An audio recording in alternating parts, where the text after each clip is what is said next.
Welcome to the 81 Podcast. It is your host, Oscar Lee. I'm joined today by my fellow Foothill High School alum and now assistant coach, former Cal Poly Mustang and former St. Louis Rams, the one, the only Johnny Millard. Johnny, how you doing today, brother?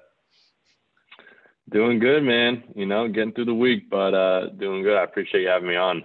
100%, man. No, it's been a while. I mean, you looking, you got the Falcons hat on, so you're repping the alum, Falcons for life, baby. So, obviously things must be going Absolutely. well, right? Yeah, no, it's been good, man. Obviously got back into coaching after, I was done playing, and it's really, really good to be part of the Foothill program again. Obviously, it's near and dear to my heart. So to be back and to be on the old stomping grounds, it's special, and to be back around it. So I'm enjoying it. Just hoping we can still get a season here. I feel real bad for the kids. The season keeps pushing and pushing, and the fact that we're mid-January now and we're supposedly supposed to start a season in February is it's weird times. But hoping to give these seniors one last time to put the helmets on and get out there together. So fingers crossed. Yeah, and I think you bring up an interesting point because obviously a few other guests, or many guests I've had on the show, they've kind of mentioned kind of with COVID, because a lot of my teammates from San Jose City College or West Valley College, they're coaching now either in the JUCO or the high school ranks too, and obviously it's either the incoming freshmen or the returning sophomores who are missing out, right, Yeah. on their year. Obviously with you, obviously the returning seniors and guys who need that last year of film. I mean, so kind of talk to me about that process, kind of what you're telling them. Yeah. I mean, first of all, it's it's definitely tough, and I think it's just important to be really transparent about what's going on, and we don't want to string them along, but we just we want to be transparent about, hey, this is what we're hearing. So every time we hear something from whether it's the county, whether it's the CIF, first people we tell are the kids, because they deserve it. They're out putting the work in every day. I mean, before we got shut back down, they were doing social distancing workouts at the field and just coming with a great attitude. And for me, that was a kind of an educational experience for me. I mean, high school football is really important to me, but I think it was a means to the next step. Not every kid thinks like that, and that's okay. Like, sometimes high school football is like, that is the end. And, you work your whole life through youth football, your freshman year, going to play your senior year, and to end on a really good experience. And when the season was pushed, when there was really kind of no end in sight, and to see them come out with like an incredible attitude, with the work ethic and, just a positive energy. I mean, that really was a reminder of me how important high school football is, and really just the pureness of the sport, and why I love it so much and why I really feel fortunate about coaching. But as far as the process going forward, it's tough, not just for this year, because we have some seniors who have aspirations to keep playing, which, it's really hurt in the senior years and so important. And then we have a couple of juniors who, could be D1 AA prospects, and the junior year is so big for them.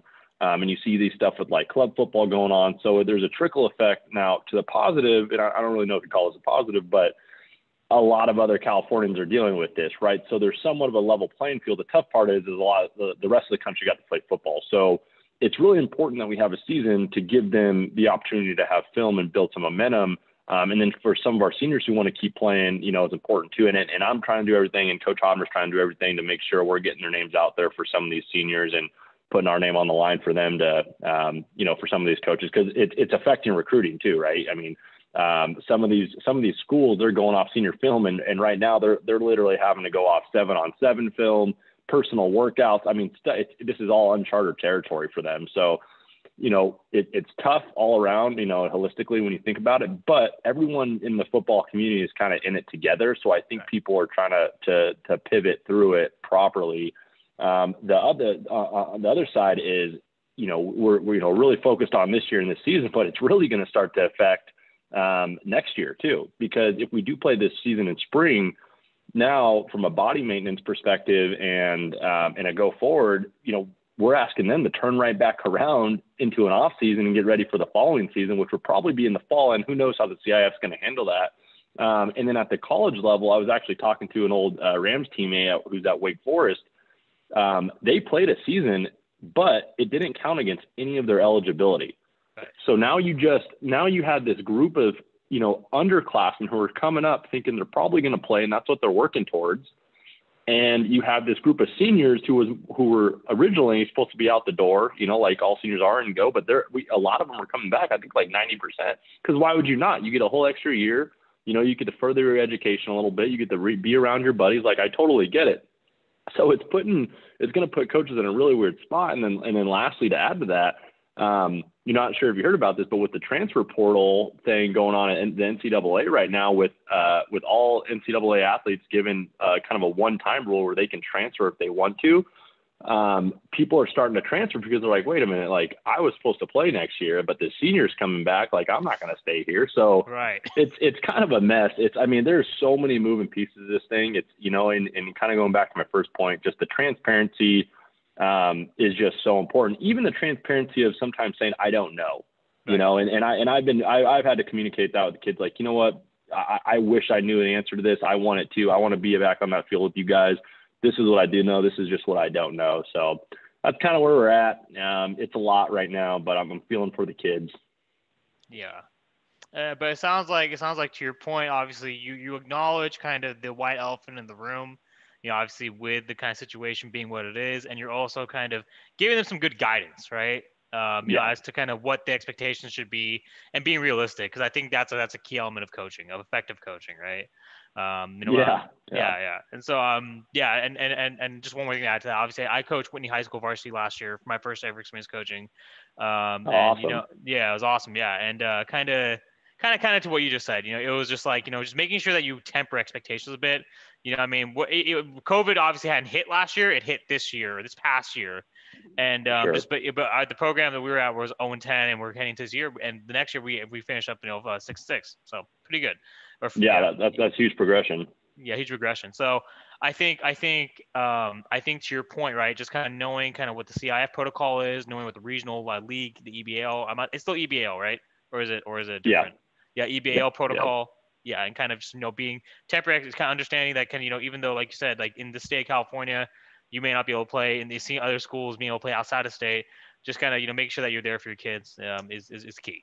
It's key. So yeah, and to your point, it's like one thing that's through whatever level you're at is like players understand genuineness, right? So like if you're not genuine about something, you read right through that as a person. So it's just whether you're coaching, whether you're talking a message like this, you just got to be really straightforward and genuine in yourself. And I think the kids respect that most of all. So even if I don't know an answer, I'll be the first one to say, hey, you know what, I don't know that, but let me go find that out. Yeah, exactly.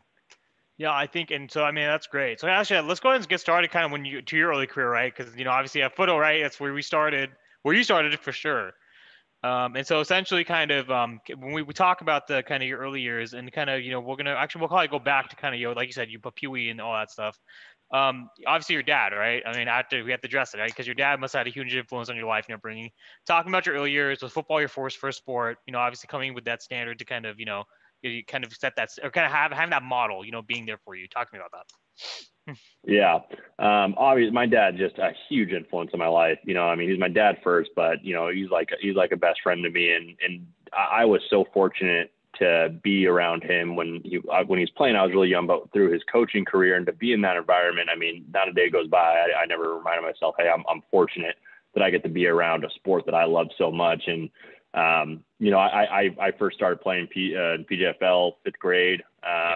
And I fell in love with it right away. Like it was over, I think my friends probably just got so annoyed with me about how much I talk about football. Wherever I was at, I wanted to talk ball, and something I was really passionate about. And obviously, to be around my dad and to be in that environment, especially and when he first started, he was coaching at Menlo College, which was a Division III school. Right. And whether he was coaching at a D3 school or he was coaching professionally, I think that part didn't really matter because it was a way for me and my dad to bond and for me to see him, in his element where, he was such a natural teacher and so passionate and so much energy, and the players loved him. So, not just to a playing aspect, but I knew I was like, you know what, like I really like that, that coaching lifestyle. So that was important for me to, come back to it. And, I just kept growing. I was always undersized and a late bloomer. So, I was always just small and gritty, and thank goodness I fell at Foothill because those are the type of kids that Sweeney liked. And, grew late and just kept working hard, stayed in the weight room, ate like crazy. I mean, I think I forced myself, and my college friends still make fun of me this, I always had my peanut butter sandwich and protein shake at night to make sure I was putting on weight. And, I was fortunate enough where everything kind of fell in place and had a strong senior year and, put me in a good position to keep playing ball. Yeah, it's funny actually. I'm not sure if you remember this, but I think I remember it was right after your sophomore year. It was sophomore year, and then right before your junior year when you got called up. I mean, did you get called up your sophomore year or your junior? I think it was junior year, right? Just sophomore year was just the end when we got called up for playoffs when you guys were in the NCS championship and all that good stuff. So that was a cool experience because you go be a part of a team that's undefeated, going to play De La Salle in the Coliseum. It's like it's the expectation for the following years. I mean, you got guys like Eric Abani, Jordan Johnson. Shout out Eric Abani. I'm telling you a lot. I mean, that there was Rob Andrews, Austin Day, who's Austin's the coach at Foothill, or was last year. But that team, there's so many players, and obviously to be called up at that time, like I said, it set the expectation for the next couple of years at Foothill. Right, exactly. Kind of Rob Andrews, right? From middle school on, he was just a fucking beast. It's just like, dude, that guy, he was a man amongst freaking boys his whole life. I mean, that guy, he's an excellent football player, man. I don't think I've ever seen anybody at the high school level run the football like him. I mean, he looked like a freaking gladiator. I'll still never forget the De La Salle game. This dude's got like a half a cloth of a jersey left on his shoulders. It couldn't be more like gladiator. It's raining. He's got mud all over him. He's bleeding from his nose. And I'm just like, oh man, I'm never going to play here. Exactly. Yeah. Man. No, and actually, no, what I was saying was that for your sophomore year, I think it was after school one time. We were just sitting, and then you're sitting, and then I think for Rod, I think you guys went JV. Yeah. Yeah, I think it was one kid, and then I think you were saying that it's like hey Faraz, I told Hobner that you can beat so and so in the 40, and then Hobner didn't believe it, and then Faraz did, and then they ran it, and then you're like my boy Faraz burned his ass, and then Faraz like yeah. Faraz, man. Yeah, you remember that? A hell of a player. Yeah, I do actually. Now that you bring it back, it's been a while since I remember that. But yeah, we were always challenging each other like that. Faraz a good dude. Right, 100%. So, kind of talk to me about, obviously, with you, you're obviously a great player, throughout your varsity years. Were you recruited your junior year, or were you recruited starting your senior year? And by which schools? I had a mediocre junior year, to say the least. I mean, I was still growing. It was okay. But I think my senior year is where I really, came out. I mean, I wasn't getting recruited by anybody going into my senior year. And then by game 4, I had sent out a highlight tape. I had a pretty good start to the season on both sides of the ball, and started to generate some interest, no offers or anything. But it got teams to start looking. And by the end of the season and playoffs, I was getting recruited when, not scouts, when recruiters were coming to see other guys, and I'd happened to show up in a game, and that's how I got on the radar. I mean, it happened at San Jose State at the De La Salle game. I got a call from San Jose State like the day after, like, hey, we were coming to look at so-and-so, but we saw you had a hell of a game, and they kind of asked more about it. And I remember Cal Poly, it was like January 4th. They called me. They're like, hey, we saw your film, really like you. We're looking at you to play safety, blah, blah, blah. Can we get you down here on a recruiting trip? And then Washington State was kind of looking at me during the season, and I went on a recruiting trip there. So, going into my senior year, all I knew is, I want to have the best senior year I can and play at any level. I just wanted to keep playing football, and I didn't, at the time, I didn't really care where. I just, my thing is like, hey, I want to leave it all out there and let the chips fall where they were. And, I was fortunate to get the offers I did, and how everything turned out, but it was definitely all senior year led. And, I was lucky to have Coach Sweeney and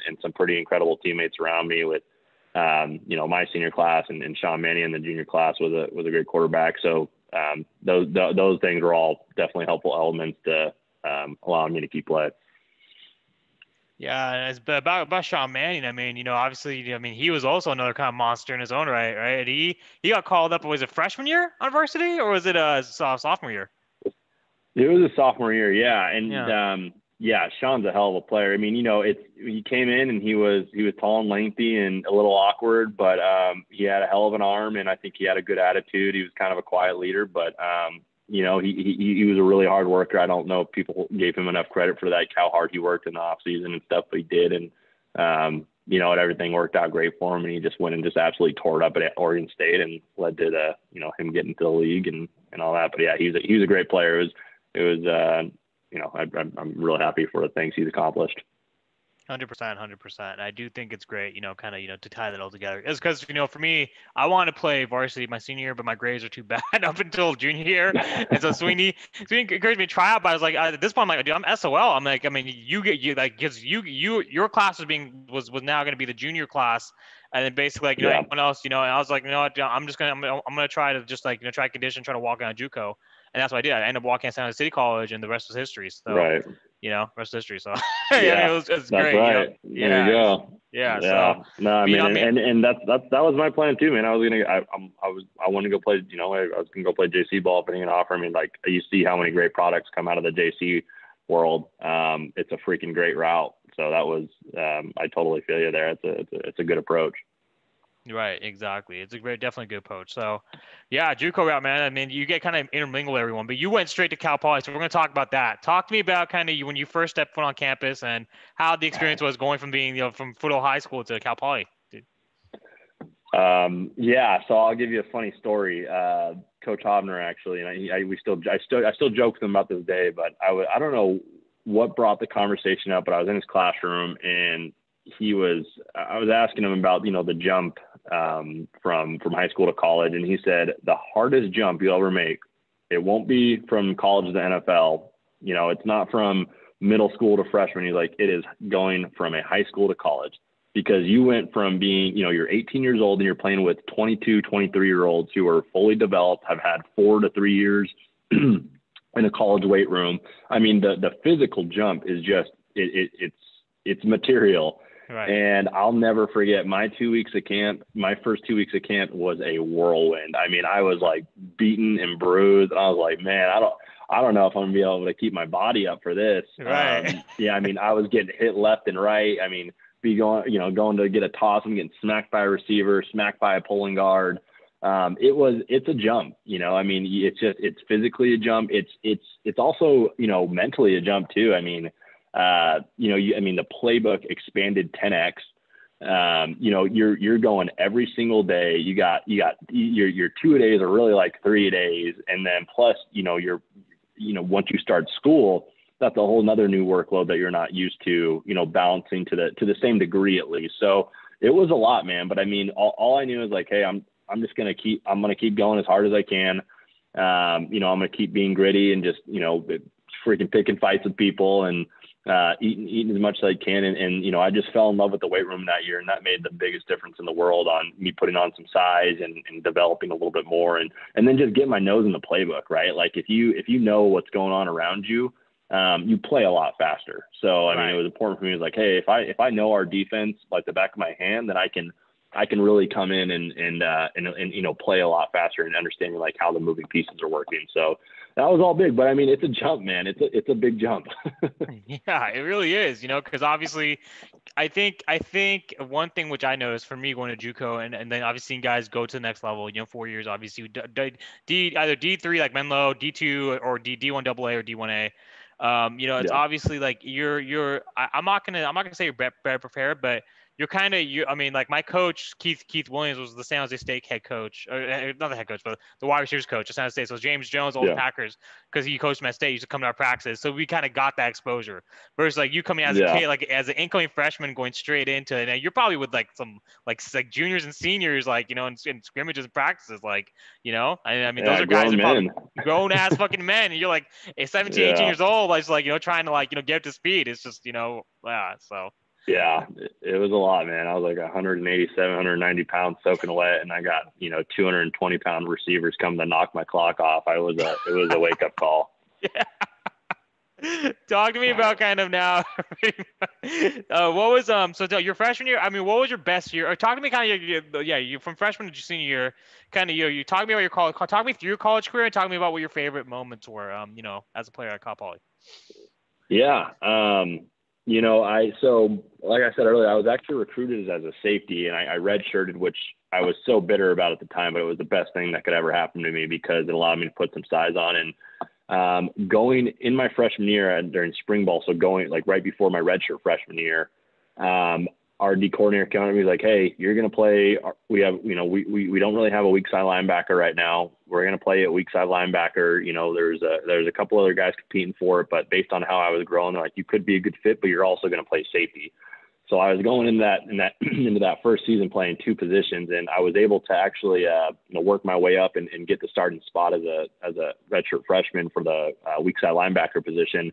But I was also our number 2 safety that spring. So the spring game, I was just dead tired because I never got a break. But it was such a good learning experience. And I try to tell my linebackers this all the time, like the best linebackers are just big safeties because, you got to be athletic and you got to be able to move in space. So, the safety stuff really prepared me for that transition. And then obviously physically, I just had to keep growing and stick to the weight room. But so went into my redshirt freshman year, and of course the first team we play is Montana, and they're ranked number 1 in the country. And right.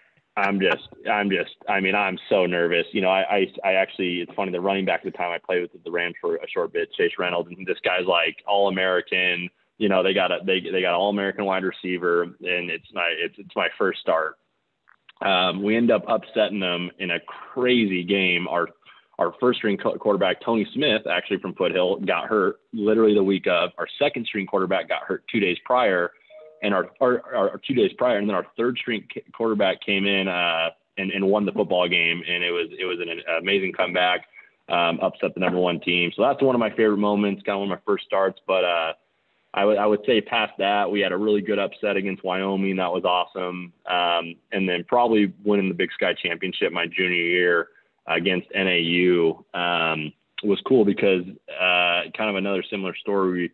Obviously, winning the championship, I mean, we start off the year 7-0. We had an incredible team. I think we had 3 guys from our senior class who all played in the league for a little bit. So, I mean, we were completely stacked. It was our first year in the Big Sky, so it was a really good entry and kind of like make our mark. But in that championship game, I'd actually had to play safety again of my junior year, and I hadn't played in years. So I was like, I remember them calling me in the office. They're like, "Hey, we are light on DBs, and we're either going to move you back to safety in our nickel package, or we're going to have to, burn a red shirt for one of our freshmen." And they really didn't want to do that because it would have been unfair to them because, third to last game of the year and to burn a whole year just to play in one game.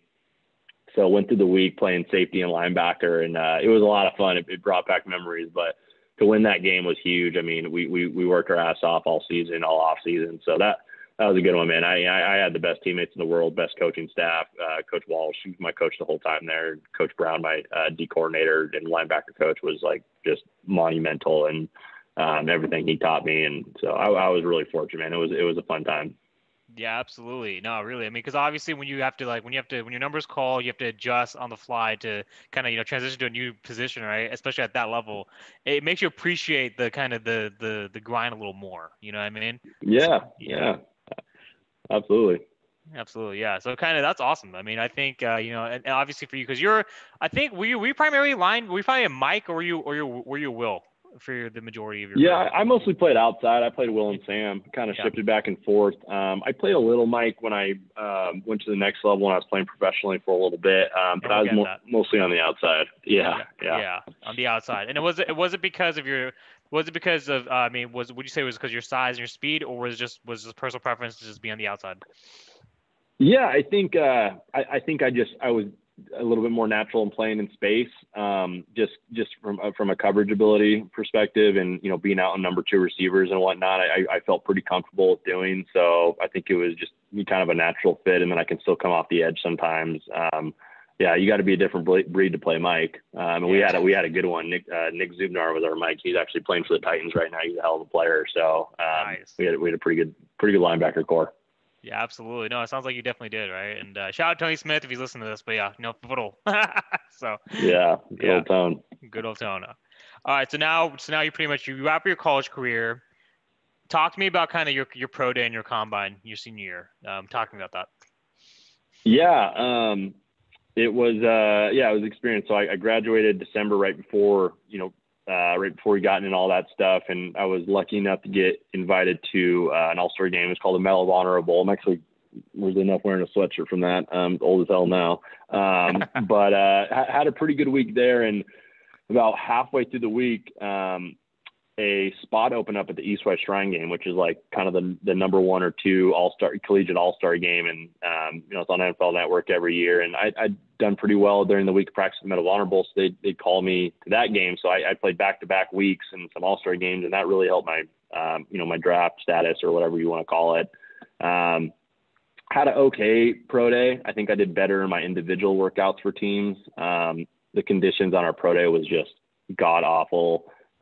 It was super windy. They switched up where we were doing our field at, where we were training for the whole off season. So it was okay. I still put up okay times, and I felt good about some stuff. But that's a process, right? I mean, you're literally one amongst many, and it's like you're freaking cattle. I mean, I'll never forget the all-star game. You're going up and standing in your underwear in front of 100 different scouts. You're like, oh, here I am. So it's interesting process, man. It's interesting process, but I was getting some good feedback, and the Rams were actually calling me throughout the draft a few times, and they had a few 7th round picks. They ended up going with me, but they called me pretty shortly after. So they wanted to sign me as an undrafted free agent, which I did. And, that was an incredible experience, and, I enjoyed that. Absolutely, and I kind of, with the when the Rams called you in for to come into the camp, were you approached by any other teams during your pro day or combine or at the East West Shrine Bowl? Or kind of talk to me about that. Yeah, I did a workout. For the Raiders up here in Oakland. I did one for the Niners, and then I did one at Cal Poly with the Patriots. And what's one other? I did one with the Jaguars. So I did all personal workouts there. But I mean, during the East West Shrine game, you go through, like, every single team comes up to you, interviews, grabs you in between meetings, asks you a million questions about your questions you wouldn't even think would matter to them. But yeah, it was, like I said, it was a total evaluation process. But yeah, it was interesting. They try to really pick you apart and understand who you are, not just from a football perspective, but who you are off the field. I mean, if you're going to make that investment into somebody, potentially millions of dollars, they want to know everything, Yeah, for sure. Right. It's just like, oh man, it's almost like because recently for one of my jobs, I did this government background security clearance check. And then, like, they ask stuff like, "Oh, did you ever smoke weed, like, in the past?" And I'm like, "No. Why does this matter, dude? Like, didn't I clear the junk screen?" Yeah, it's probably a similar experience. I'm not kidding. It's probably very similar. Right, exactly. Because when I heard, I'm like, "Oh yeah, stuff that you wouldn't even think." Yeah, okay, that sounds pretty, like right on the line. So yeah. So all right, cool. So now you get invited to Rams training camp. Talk to me about that. Yeah, you're an undrafted guy, so immediately your back's against the wall. You're fighting upward. Had a pretty good mini camp. I'd actually worked my way all the way to the 2s. And usually when you're in the top 6 linebackers, you're usually on the team. They usually, most teams in a 4-3 usually keep 6 linebackers, so you keep 2 deep. Right. And the second strings are usually your special team guys. I started off with a really good camp, had a good first preseason game, was doing well in practice I had a really good D coordinator with Greg Williams. I mean, the guy is so freaking sharp. I actually, the practice after our first preseason game, I was in a 7-on-7 covering somebody, and I overextended and pulled my abdominal, and it took me out for like a week and a half, like completely out. And I had a talk with the trainer, and he pretty much came up to me and, he said, "Hey, can you play in 2 days, like, when we're playing the Packers next?"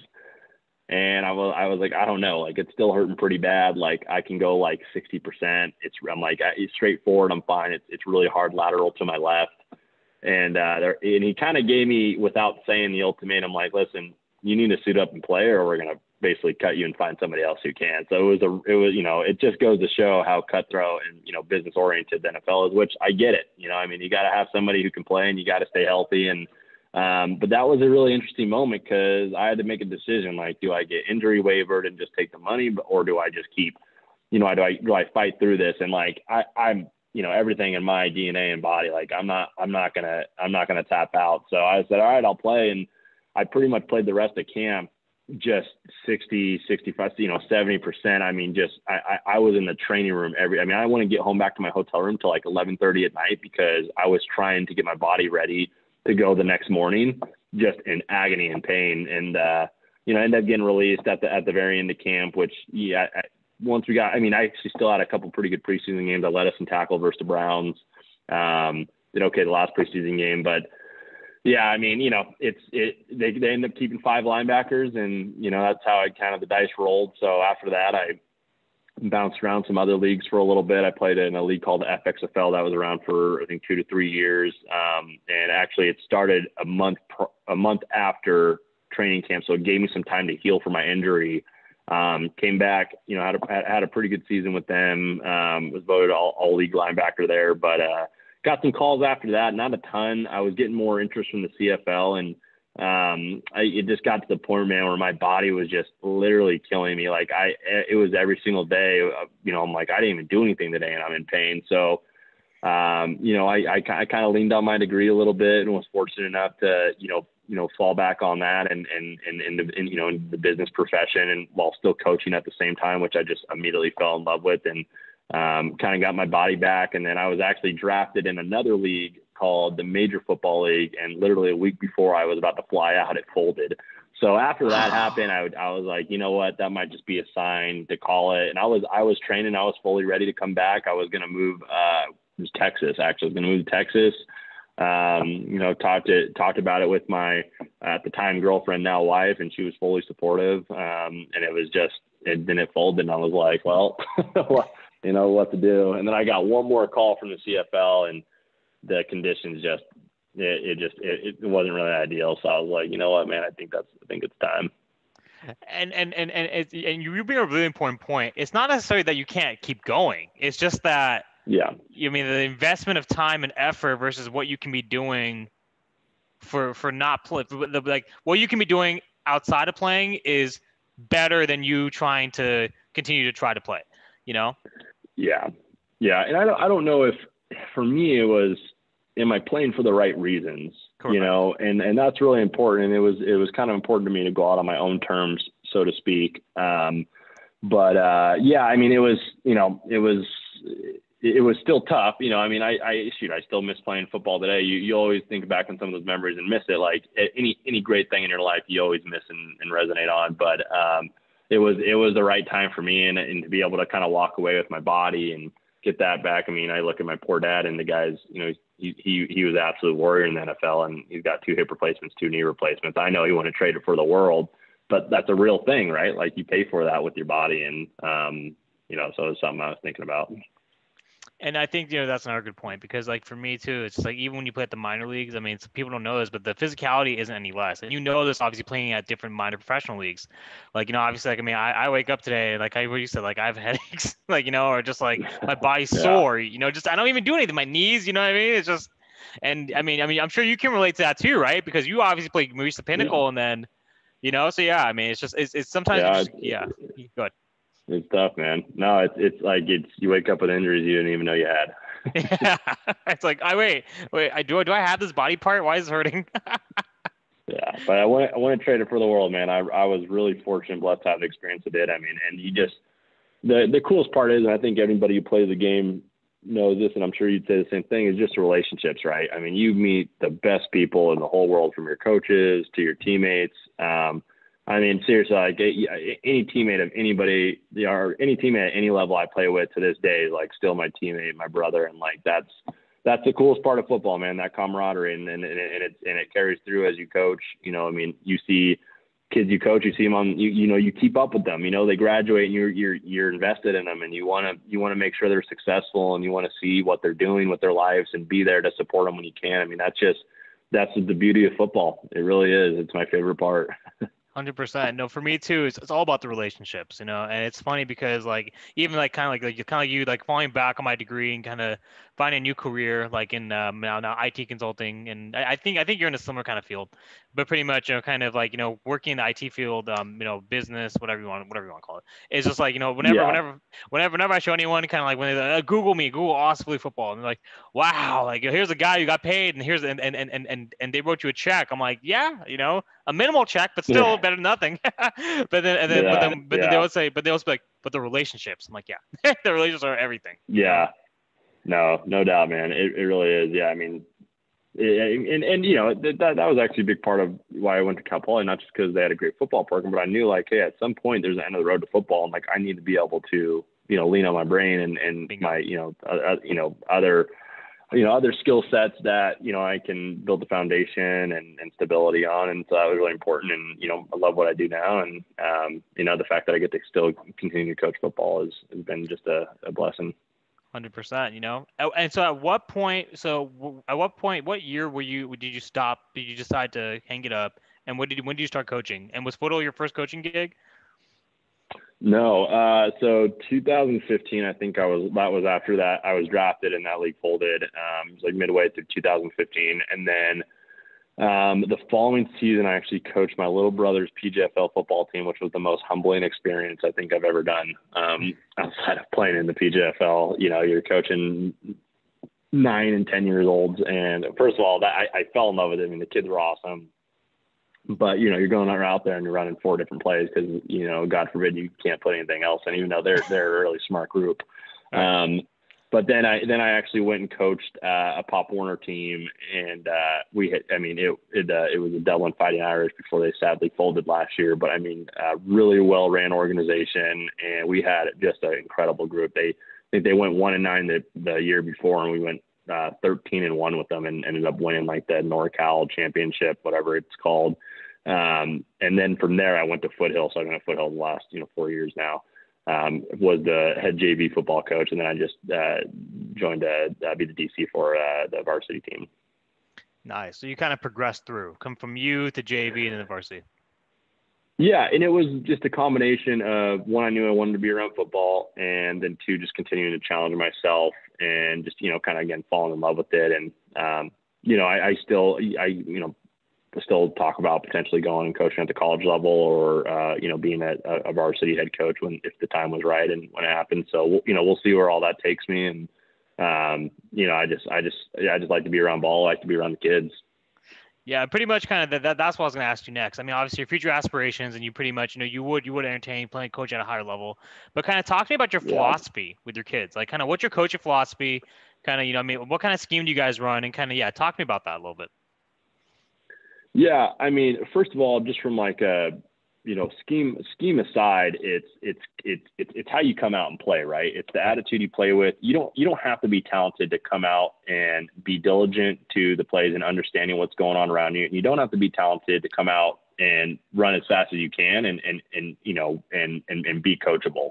Right. So it's coming out with a respectful attitude and a hungry attitude and really a pissed off and nasty one. I mean, that's a part of football. There's a reason Sweeney was successful so many years. He got to really, he really brought the best out of you. And that's something I obviously learned from him. So for us as coaches, it's our responsibility to get the absolute most out of our kids and to really maximize their potential from a developmental and like how we show up every day. And then from a scheme wise, these kids are so incredibly capable, we do some simple schemes, but we also do some stuff that we were running when I was at Cal Poly, or even some stuff I've learned when I was playing with the Rams, and they're picking it up really fast. But obviously it's important that we set a foundation for both offense and defense, and then we build from there. Right. And that's making it, if I can't coach it simply enough, then the kids aren't going to get it. So it's making it's simple, applicable to, their teaching and their understanding. And then also making it fun. Like this, I mean, these kids, their high school football experience, I mean, they're going to remember that for the rest of their life. So us as coaches, it's our responsibility and privilege to make sure we're giving them a good experience. Right. And I'm not saying that's like goofing around and messing around at practice, but it's making it fun for them in any way we can and making it enjoyable. And there's a few ways to do that. One, it's the energy we show up with every day. Two, it's caring about them as human beings, right? Not just football players. So it's the off the field stuff. It's their education stuff.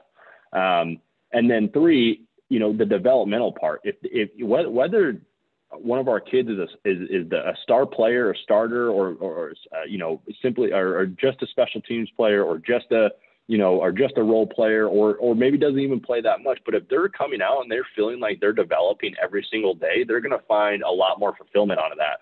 So we have to, what did I say right there? There you go. Yeah, there you go, man. So you get it. I mean, you have to really, you have to coach every kid the same. And I don't think a ton of coaches do that. And I was lucky to be on a staff that we did that. Whether you were our star, D1 player, or this is your first year of football, you're going to get the same type of coaching, and you're going to get a lot out of it, and the kids are going to remember that. So, I think it's, for me, when I was the head coach of the JV program, it's important to surround myself with coaches who love ball, who love teaching, and come with a good energy every day. And then, that's when you start to build a culture, and stuff starts to fall in place in the right place. So, yeah, I mean, I would say that, from a high level, that would be my philosophy and kind of how I approach coaching.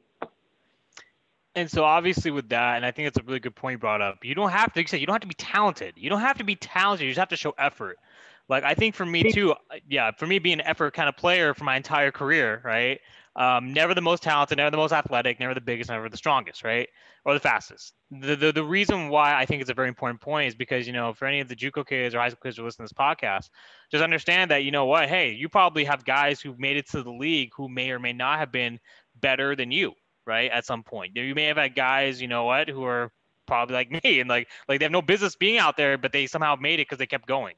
So essentially kind of, I think the biggest takeaway from that is just the understanding that if you come in, like you said, and you're dedicated and you're willing to learn the plays and you're willing to kind of play in position, play out of position, and just be willing to do what's necessary to help the team win, you are an asset to this team and you will be successful.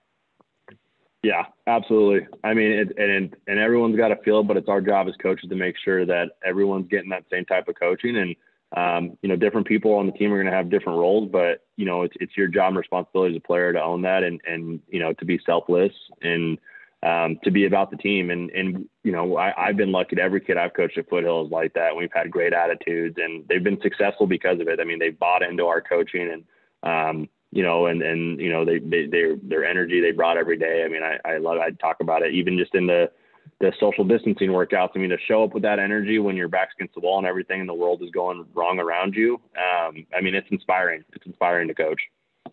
100%. No, I mean, it definitely gives you that fix. You know what I mean? Like, just yeah. I mean, yeah, you know what I'm talking about. So. Yeah, absolutely. And obviously for you alluded to this, you're on a great staff. Is Sweeney there or who's the head coach now? It's Hobner. Hobner's the head coach. He's been head coach for a few years now. Wow. Yeah. So Sweeney retired a few years ago. Bless his heart, and I think he's just enjoying his hunting and being a dad and all the stuff. Being a husband and all that fun stuff. But Hobner's been a head coach now for the last few years. He's doing an incredible job. He was the right man for the job. So I'm pumped to be on his staff and to be reunited with him. He's my JV football coach. So it's full circle. Yeah, exactly. Coming full circle, right? Yeah. Hobner was awesome, man. I remember I had him for econ, and he was just like, he would just always be like so animated, and obviously like, you obviously playing for him, like, that just translates so well to football on the field. And he was a JV coach for a long time. I mean, how much? Almost over like a decade, right? Yep. So, I mean, he was for a good while. I mean, but you learn a lot at that level, right? I mean, there's right. It's you're not necessarily doing it for the hundreds of people that come to your games. You're doing it because you like the developmental part of football, and you learn. I mean, I learned so much coaching at the JV level, and I know he did too, because you can see it, with who he is as a coach now, and I know he loves the developmental part too. But I mean, it's really cool to see him, have that position and the success he's having. Yeah, so kind of, I think with that, it's a good segue. Kind of talk to me about kind of, what you already alluded to this earlier, but you kind of, what your aspirations, kind of, continuing with Foothill, obviously, but do you, I guess you said you would entertain career coach at next level, but do you actually see yourself in the next maybe 5 to 10 years, being at the next level, or kind of talk to me about that?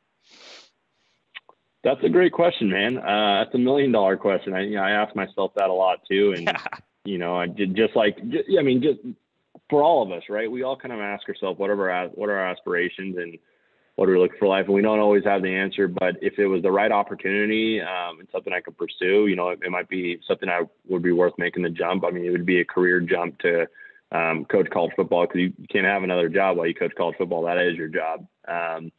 So, I've definitely thought about it. I've talked to some of my old coaches who are still coaching, and, they keep me in the loop on things. But, and then if the time comes where, I can be head coach at the varsity level, that could be another, really interesting and fun opportunity. But, right now I'm learning a lot from the staff around me, and I'm really enjoying being at Foothill. So right now I'm just kind of committed to these kids and, the next few years at least, and we'll see what happens.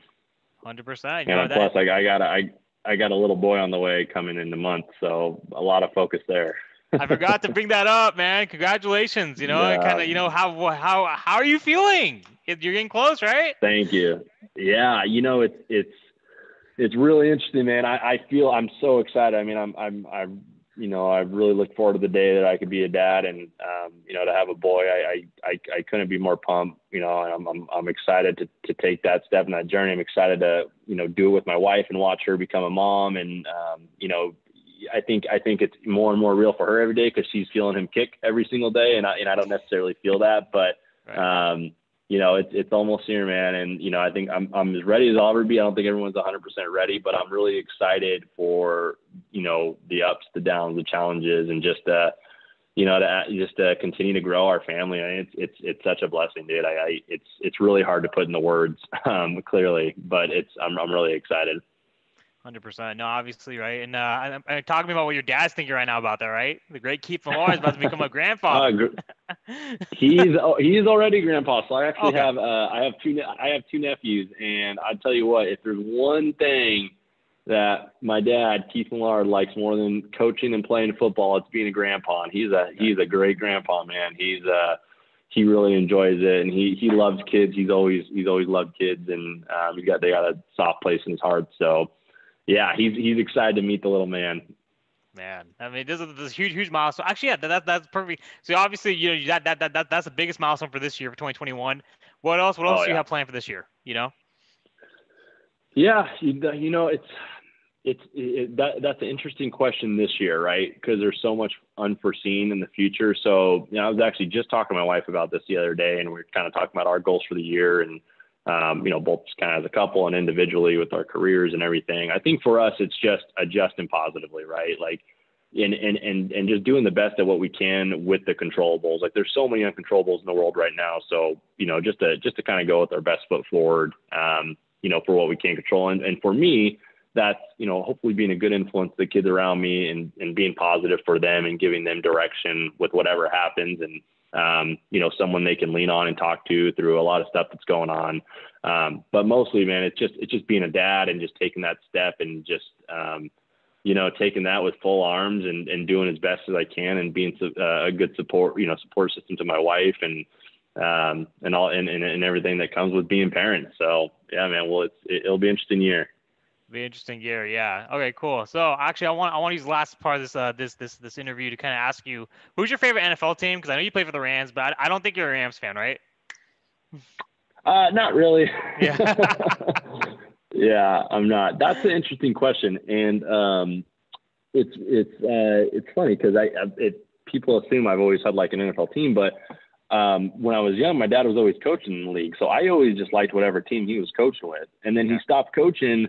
And then I kind of had a decision to make. Like, I was a Colts fan growing up, because I like Edgar and James, the running back. I like Reggie Wayne. I like Marvin Harrison, Peyton Manning. Like, I love that. But I usually just like whatever team my dad was coaching with. And then he stopped. And my wife is a huge 49er fan, and her family's had season tickets. Her dad had them since at Candlestick since he was a kid. So I kind of married into being a 49ers fan for the sake of our relationship and my well-being and not dying. So I have some 49ers gear. So I would say I'm a 49ers fan now, officially. Probably going to lose some friends after saying that, but maybe I'll gain a couple too. But yeah, so that's who I support. But I just like watching good football, man. I mean, I just like watching ball. And same thing. I'm a Niners fan because I was grandfathered into it, like my dad, and just like it's everything. The B and B Yeah. area, right? We're all from the Bay. It's either the Raiders or Niners, right? And then now it's only the Niners, so it's like whatever. So, Yeah. yeah. I mean, but to your point, I'm the same way. Like obviously, when you start playing, you're just like, hey man, I like watching that player. I like watching that team. And obviously with me, like through the relationships that you've also made, because I know obviously Chris Long follows you on IG, and like a bunch of other Rams Yeah. players that who either like you met in college, you met through playing, in the pros. It's one of those things. Like, okay, you want to cheer for your boys. You want to cheer for a guy that, and like, or Yeah. even if your boy's done playing, like he played for that team. Okay, I can't cheer against that team because like you said, because Yeah. then my boy's gonna be mad or like sad at me or whatever. So it's like those things you're Yeah. not considering way out. So Yeah, I mean, one of my best friends, is playing for the Titans right now. It's like I wasn't really a Titans fan before, besides when my dad coached for him, but I'm a Titans fan now because he was just playing obviously the other day versus the Ravens. He actually had a hell of a game, but yeah, it's interesting, man. I just like to watch good ball. yeah, just good ball. That's all it is. So Yeah. actually, no, it's funny we're talking about the Titans. So kind of the Titans got eliminated. So I mean, what did you tell him? Did you call him or not? I sent him a text, man. He's super competitive. Yeah. So I know he hates losing. He hates losing. So there's not a ton I can say. I text him and say, hey man, I know you hate losing, but you played a great game. Be proud of yourself. Keep your head up high. You're gonna have a good off season. So there's not much to say because I played with him for 4 years and I know exactly how he is and I know how he was after when we lost games when we roomed at the hotel. He's pissed off. So yeah. But he'll be all right. Yeah, he'll be all right. He'll be all right. So I mean, that's great. Yeah. Now, I think ultimately, kind of, with that, obviously, like, you just being like a crux of support in whatever way you can. Just that's the yeah, like any friend, right? Whatever they're going through. Yeah. So pretty much okay. So yeah, the Ram, and actually, yeah. So who's your pick then for the Super Bowl this year? And oh man, put me on the spot. Had to. So I'll give you my aspirational pick, and then I'll give you my real pick. Sure. I think the Bills are gonna do it. They're playing lights out on offense right now. Gosh, I mean, and I think they actually became more balanced towards the end of the season on their running game, and I think the energy they're playing with, how they're spreading people out. I think they have a shot to go. I mean, they get you got to go through the Chiefs to get there, and I think they're going to be a favorite. And Mahomes is like the most dynamic player in the league. I would say my hopeful would be the Browns, and I'm not a Browns fan, but how cool would it be for that city? I mean, like I think I'm a fan of Brown fans because I'm just like, man, you talk about people that love football. I mean, it's the Browns fans, and I got a couple buddies that are from Cleveland. And actually, when I was with the Rams, we played the Browns. I remember being in that stadium on kickoff and looking around, just seeing orange everywhere on like a cool fall night. But yeah, I mean that'd be cool. And Baker Mayfield. I mean, say what you want about the guy, but that guy has grinded his way to where he's at, and to go and potentially lead his team to that pinnacle. That'd be cool. So that's my hopeful pick. That's my real pick. We'll see, man. I don't know. What about you? What are you thinking? Oh man, it's funny. Your hopeful is my hopeful. I really was just rooting for the Browns Sunday night, just because it was so amazing just to see them. Wow, like it's a competitive team. Like how long has it been? I think the last time they were competitive was like when your dad was playing. That's when they were last competitive. Probably. Yeah, I couldn't give you an exact answer, so we'll see. Yeah, well, I mean, I'll tell you the exact numbers. I think last playoff win they had was in '94. Last year, the Niners won the Super Bowl, '94, '95, and the last time that they won a road playoff game was 1969. So, I mean, good Lord, way before us. Well, exactly, way before our time, man. So, I mean, yeah, and then my realistic pick, maybe the Bills. I actually kind of want the Bills, but I think it's gonna be the Chiefs. So. Yeah, that's fair. Yeah. Safe pick. It's an easy pick. I mean, 20 of 22 stars returned. I mean, what? You know what I mean? Like, I mean, who? They're dangerous at every part of the field. They're dangerous. Yeah, but I would really love a Bills Packers Bowl so we can see Josh Allen versus A-Rod. Two Cali JUCO boys and kind of products just going at it. Yeah. You know what I mean? There you go. Yeah, absolutely. Absolutely. Yeah, I mean, do you have teammates on other? I'm sure you have teammates on other teams, but I'm not sure if you have any teammates on any teams left in the playoffs. No. Yep, no. Actually, the Saints. I mean, I played with Jared Cook with the Rams, and we keep in touch here and there. very periodically, but he's just a really good guy. Kind of took me under his wing when I was with the Rams, and so obviously like to see his success and him crushing it with the Saints. Yeah, exactly. So, it's going to be interesting to see, man. I mean, the Saints also I forgot about them. They're also another pick. You can't sleep on them. I mean, you got Tom Brady. You can never sleep on Drew Brees, man. Yeah. That's another hopeful. I wouldn't mind if Brady, won a Super Bowl. I think he's proved a lot of doubters this year. I mean, I don't care however you phrase that, guy's a stud. He's a stud. I mean, dude, he comes here on his first year, and they're already in the playoff. He hasn't missed playoffs in his entire career as a starter. That's unprecedented. Yeah. I mean, absolutely. Like Bill Belichick, I mean, you can see what happens when you lose your best quarterback, and I think, like you said, he's proven a lot of doubters wrong because it's basically kind of in my opinion, it's put a seal on the debate as to who was the reason why the Patriots were successful. Was it Bill or was it Tom? And I mean, it's both, right? It's really both ultimately, but I do think you have to give Thomas credit for being that guy, Couldn't agree more. Yeah, so I mean, those types of things. Man. Yeah. Cool, man. Hey, it was great catching up, dude. This is great. We got to do this again, maybe. Well, I don't know, whenever you're free, so.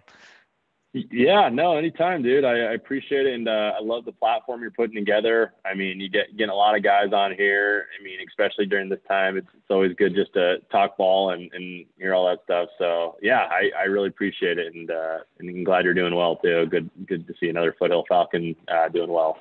Yes, sir. Always, brother. Falcons for life. So, all right, y'all. So once again, Johnny Millard, the NFL now Foothill High School, coach, and big things store for 2021. Johnny, thank you for joining, brother. Yeah, thanks, man. All right, dude. All right, talk to you soon. Take care.